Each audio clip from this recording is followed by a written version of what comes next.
Good evening, and once again, welcome to the pre-concert talk. Today we have Jack and Otmar joining us, whose pieces we will hear later in the evening.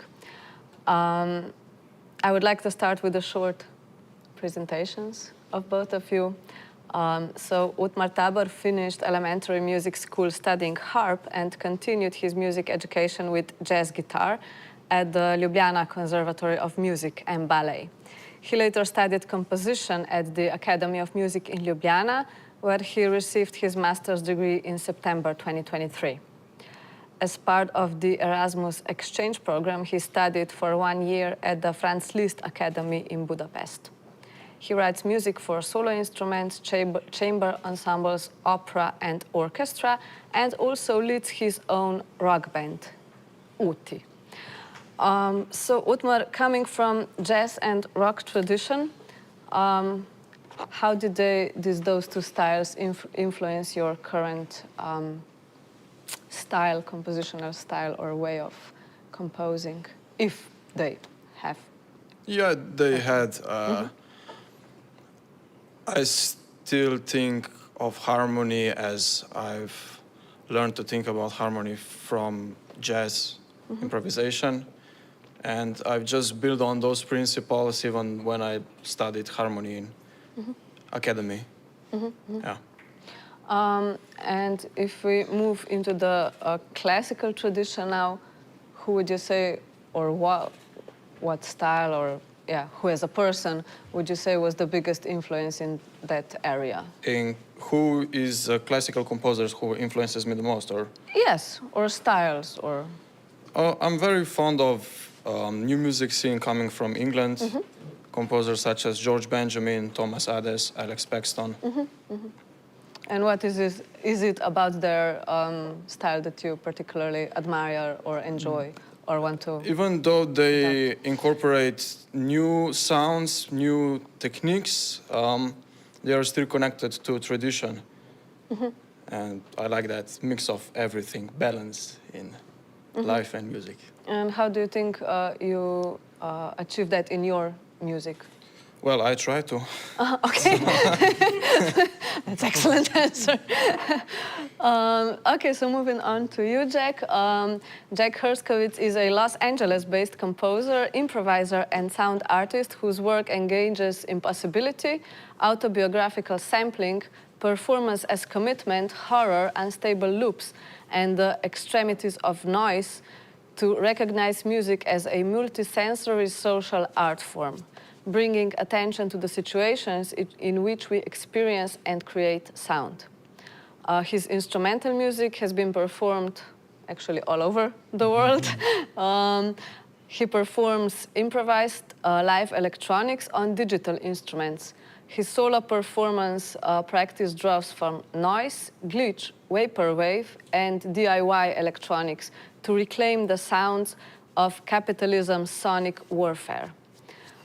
Jack received his MFA in composition and experimental sound practices at CalArts and his Bachelor in Arts in Music and Environmental Studies. How did you connect those two? I didn't. Oh, it's just the double, okay. So you have talked a little bit about your personal background in your lecture earlier. So my question would be about your wider social background. I'm talking about contemporary classical music scene in America, or maybe because this is maybe too broad in California. Do you think there's any special situations that we can talk about that you could say that influenced your style? Yes. Okay. So I remember getting to California at CalArts, and there were a lot of certain traditions that I didn't realize I was walking into. The sort of James Tenney-esque JI thing. I didn't realize how many people did noise music in Los Angeles. I didn't realize how many people were free improvisers. And I get there, and I'm like, I'm going to do my thing. I'm going to let everyone do their thing. And then lo and behold, I start doing it. And all these things are participating in them. And at first, I had this moment of you know, oh man, I'm not original, I'm not an individual, you know. And then I, you know, got over myself and I recognized the fact that all of us are a result of our environments. And to exist in a scene and be influenced by your peers, which is, you know, connected to a tradition and a really localized, especially scene. Really, a lot of things that happened, you know, at CalArts were like really important to me. Is really special, actually. I don't think it's anything to really be ashamed of. And I think within all of these sort of traditions, all of these various strands of my own practice and things that were happening on the West Coast, mostly at CalArts, you know, in the past and at the present, I still at least hope that I'm doing my own thing within that. So I'm actually very happy to be creating music within a community with my friends, which is part of a longer tradition of doing that. And currently your interest is the just intonation. Where did this interest come from? Yeah, I'm definitely not. That's not. I always I'm not a JI composer, and then I keep doing it. But it's just a part of my practice. It really just came from the fact that a lot of my friends were doing it. You know, if your friends would jump off a bridge, would you? Or if your friends are writing just intonation music, would you? Clearly, yes. And I think, you know, I found it very beautiful.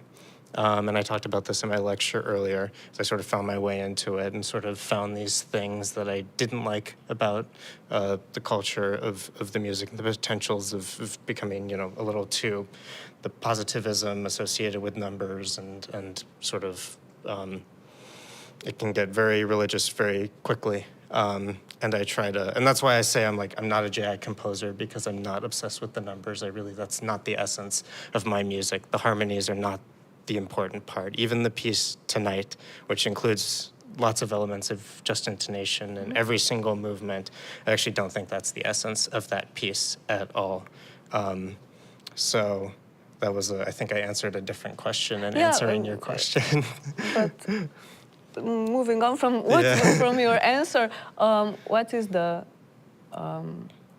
content of your piece if it's not just intonation? Tonight? Yes. Yeah, it's a relational listening and relationships, which is related to just intonation. It's a very relational, the harmonies are relational, right? You have these lattices and these create these beautiful networks of relationships, but I also have these timbral relationships also, and there's these sort of timbral feedback loops of people trying to become the sound of another instrument.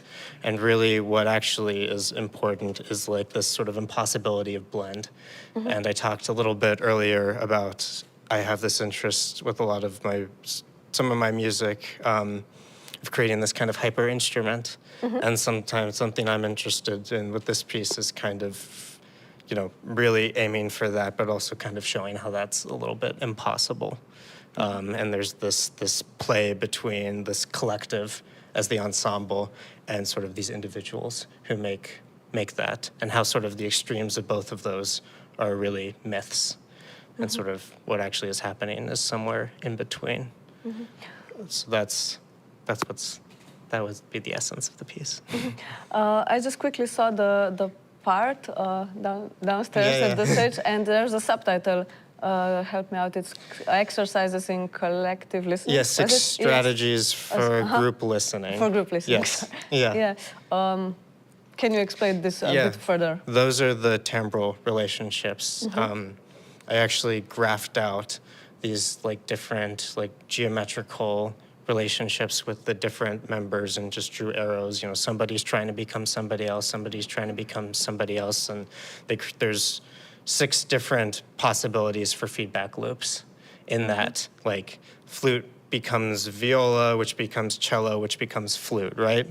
Okay. And so it's a feedback loop. And what happens, I'm not really sure. We're going to see. You know, there's something actually kind of exciting about me in sort of setting this process into motion, asking them to do very specific things, but also not being totally sure what's going to happen. But there's a faith. I talked earlier, I said there's a faith in making experimental music, and that's, I think, what makes this piece, to me, experimental music, and that there's something that a process that I'm setting into motion, which truly I don't know what's going to happen. So if I understand correctly, the performers are aware of this chain of listening. What about the audience?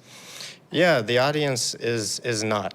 And that's the way it's supposed to be. Yeah, I think when I talk about if I'm going to set a process in motion, I really hope, I don't hope, but my intention is that without program notes, it's still apparent.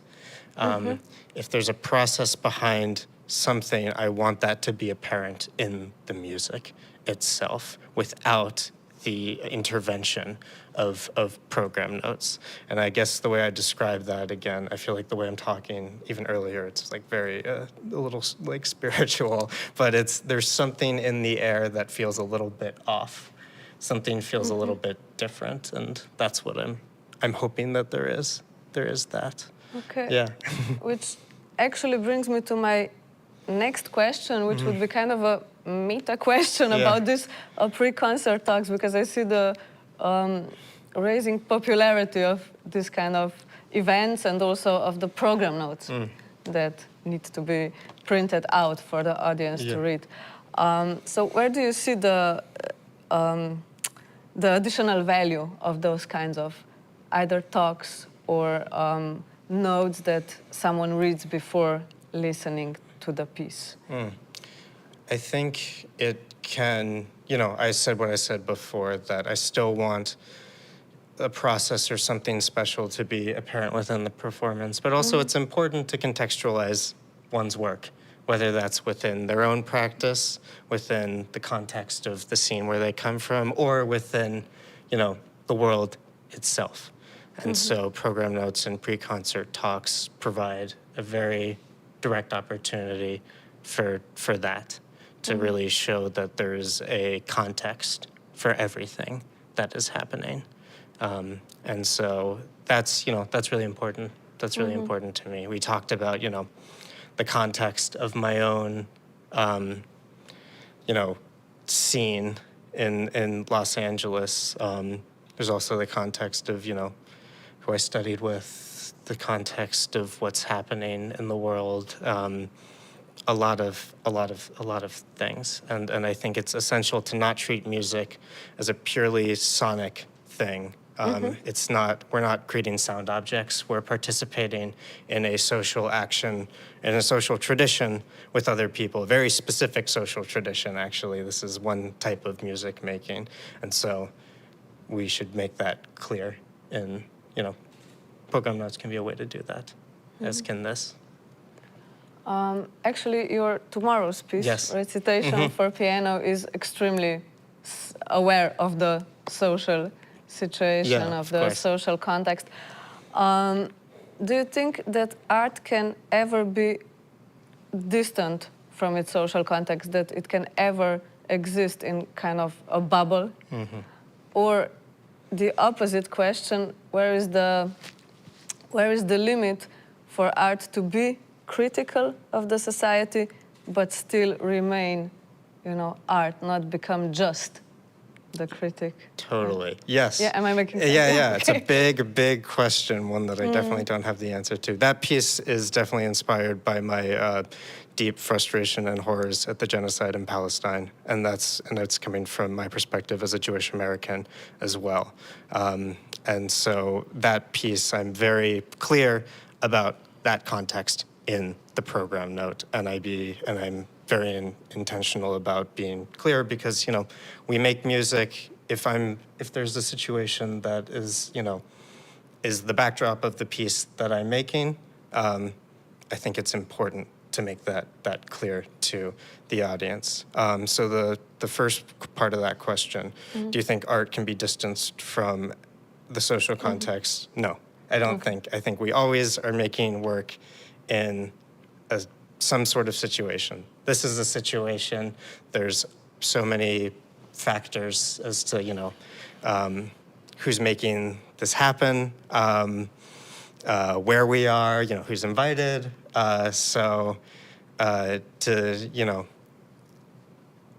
It's impossible to separate it from that. I don't even know how one could, right?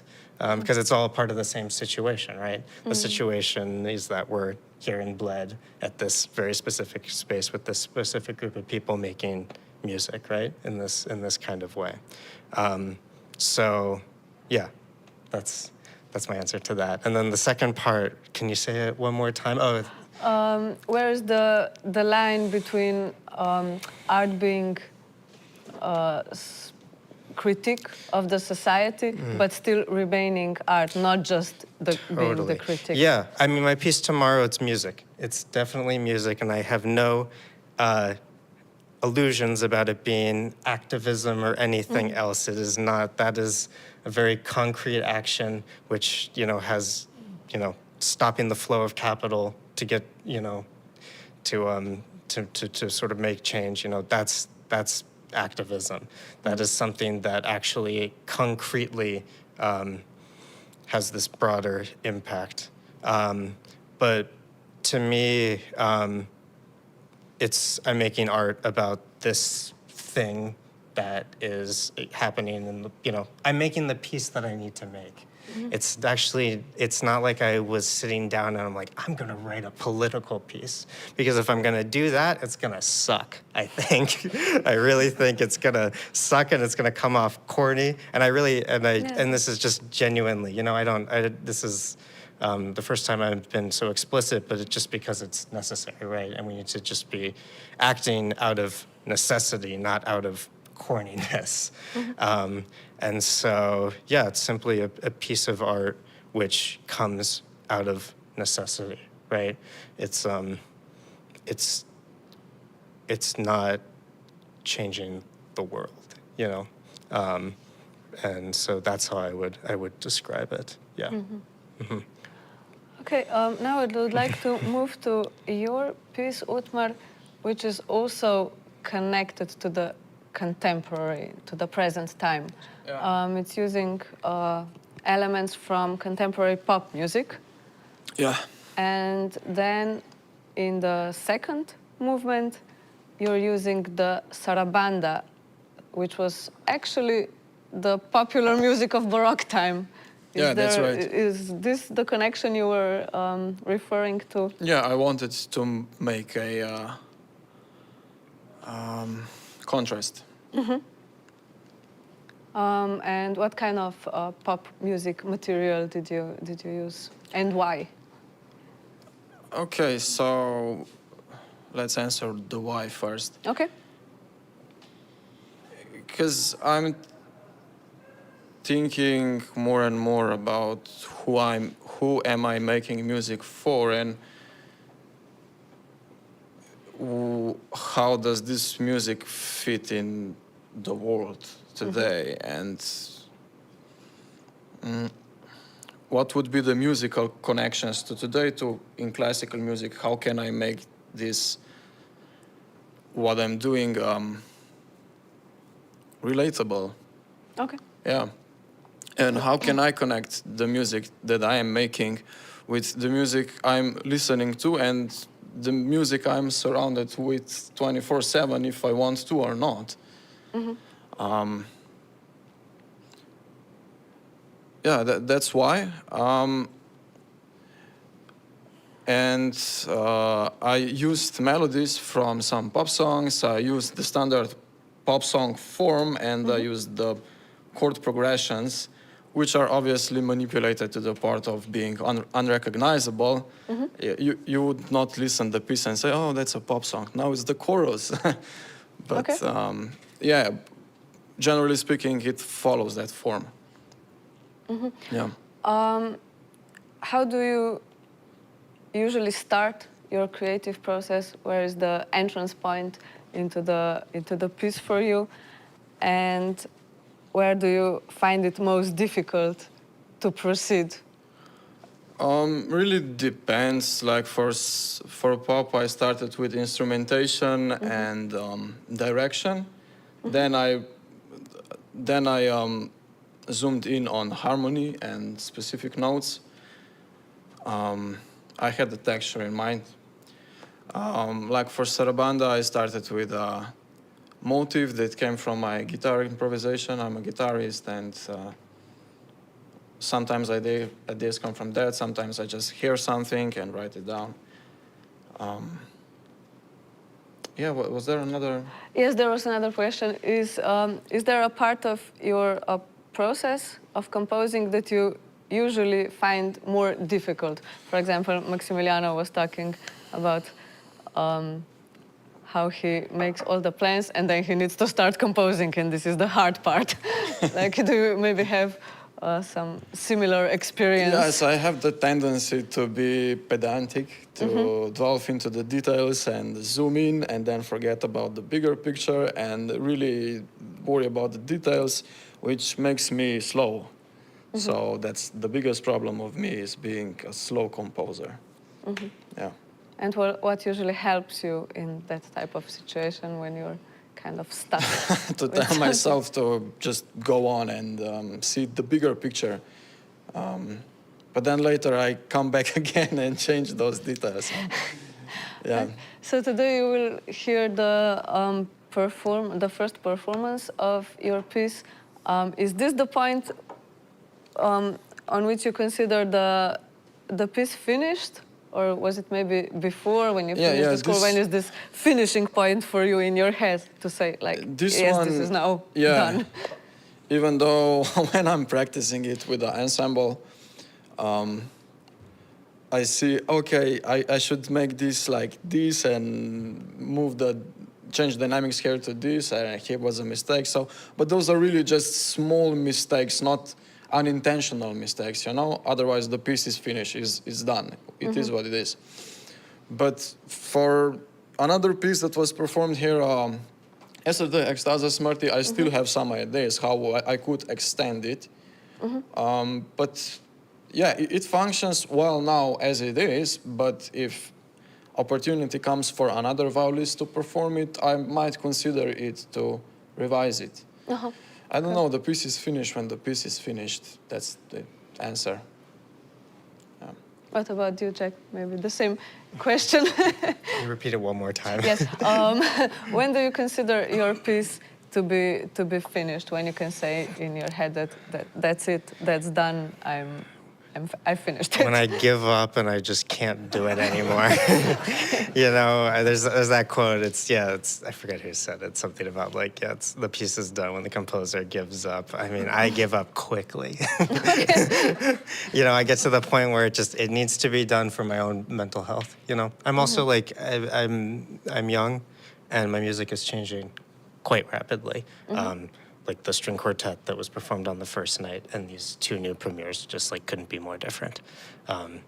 And so, you know, I don't want to get stuck on something. Truthfully, I get it to where it needs to be. I have a moment internally where for my own mental health, I've sort of reached this point. We finish it, and I move on. I actually probably make maybe a little bit too much work, which is maybe a fair critique, but I think it's been good for me in that I'm learning a lot about myself, and that I'm making sure that my practice is dynamic. It's really important to me that I actually don't get stuck somewhere, and that my practice remains constantly in a state of becoming, rather than any sort of stasis. Actually, there was another question I wanted to ask you, which is the title of the piece. It's I Peered Inside the Black Hole and Saw Us. Is this your title, or did you take it from somewhere? Yeah, it's my title. I have been interested lately. Well, first, all lowercase, that you can credit that to bell hooks. You can also credit that to my friend and longtime collaborator, Matt Levesque, who also just sort of got me on the lowercase title train. There are some titles. It's a thing now. There are some titles that are uppercase, and there's some titles that are lowercase, and you know it when you see it with the piece and the text. Recitation is an uppercase title. I peered inside a black hole and saw us is a lowercase title. There's nothing more to say. But it's about looking in this singularity, this black hole, which is A440, but it's actually A442 because of the accordion, I learned. So it's A442. Oh, okay. And looking inside and seeing all these beautiful overtones created within it, and all these different bodies sort of grasping onto them and trying to hold on and maybe not fully getting there. So I felt like that as an action, I really like titles that are very, very direct, very tangible. It felt like it really fit the piece to me. Mm-hmm. And you also had your string quartet performed, which you've already kind of mentioned. Actually, both of you have, so this is a question for both of you.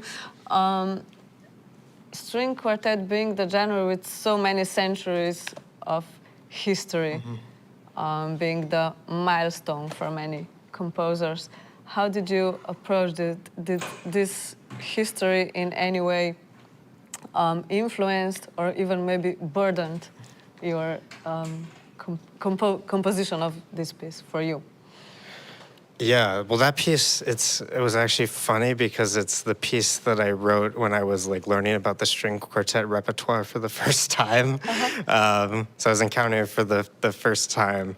And someone, I think, called it like a collage, I forget who, after the concert of throughout history. And I think that was like kind of true. So like, you know, it was? Oh, perfect.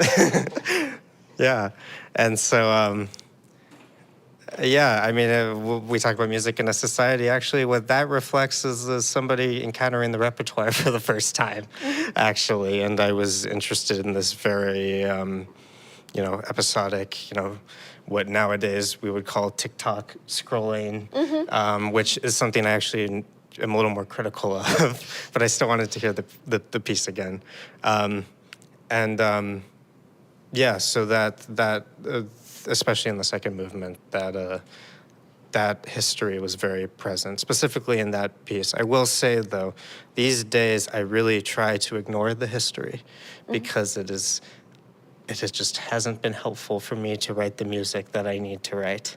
So I focus on the things that help me write the music that I need to write, and those things maybe come from traditions that have something but not a lot to do with classical music, and that is fine. I used to feel very, very self-conscious about the fact that I was writing this chamber music and I didn't really care for the repertoire that much, and I really don't care anymore. I think it's actually really liberating for me, and it weirdly I'm still feel very connected to the instrumentalists and the performers, and it hasn't estranged me from anything. It's allowed me to just write the music that I need to write without the weight of tradition, because the weight of tradition is always there, right?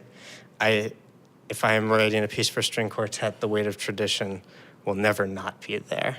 So why don't I just let it be there and tabula rasa the best I can? Obviously, I can't. So yeah, that was going to be my next question. How can you even achieve that?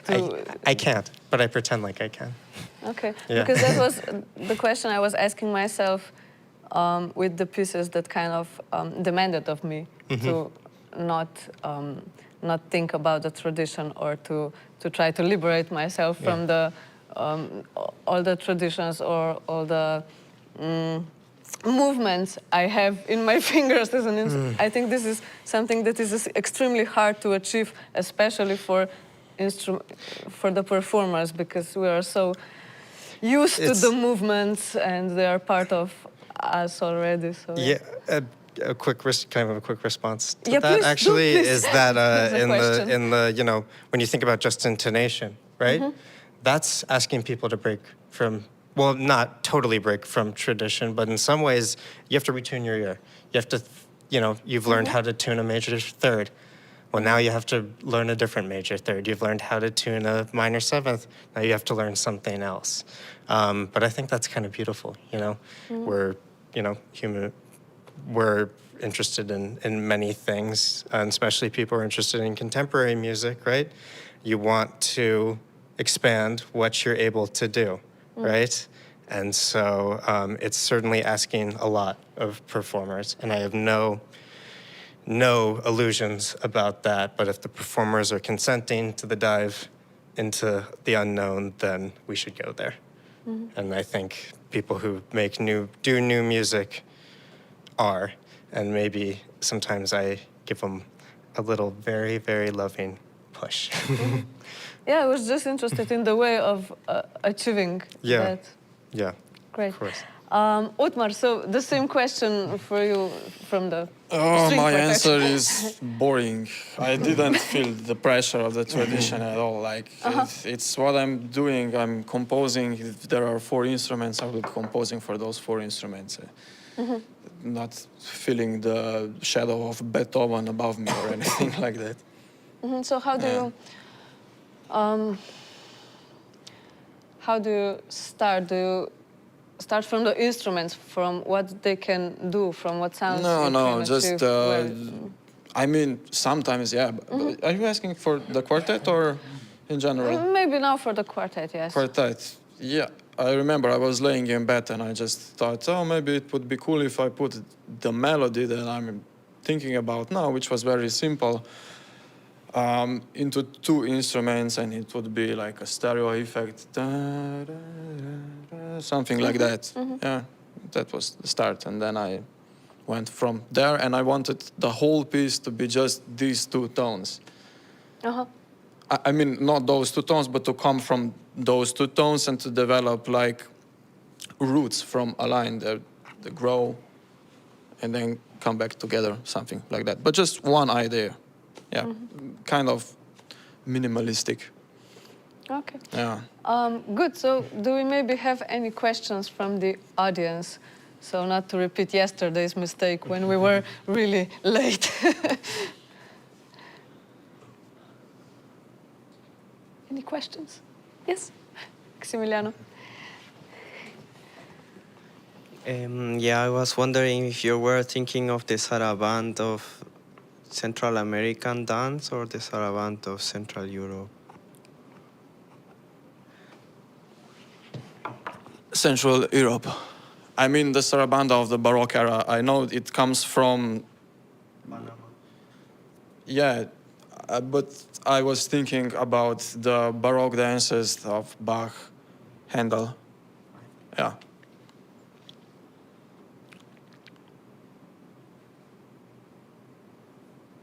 Okay. Anyone else? No. Good. So thank you very much for joining us. And now we have a few minutes before the concert starts. Thank you. Thank you both.